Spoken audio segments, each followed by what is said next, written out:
What's up, y'all? It's your girl Brandy from Stay Snatched, and today we're making a crispy fried chicken salad. And oh yeah, I'm air frying that chicken. So first I have 10 to 14 ounces of skinless chicken breast cut into small cubes. Then I'm gonna drizzle that in an egg. Then I have my seasoning. I'll provide a full description below what I have there. And then 2 tablespoons of baking powder. You'll notice that that chicken mixture will start to puff up. That's exactly what you want. That's what's gonna get it crisp.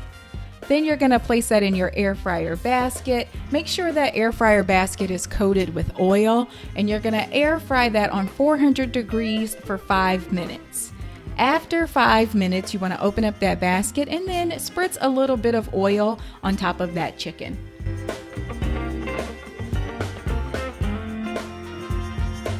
Then after that 5 minutes, you're going to open up that basket and then you're going to flip your chicken and cook for an additional 5 to 10 minutes or until the chicken is nice and crisp.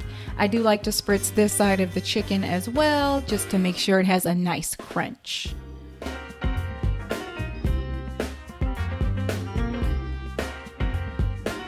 And then it's time to load up that salad.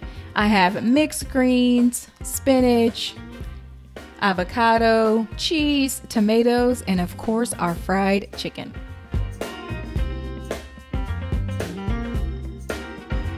You can drizzle this in any salad dressing you like. This is actually my homemade ranch dressing.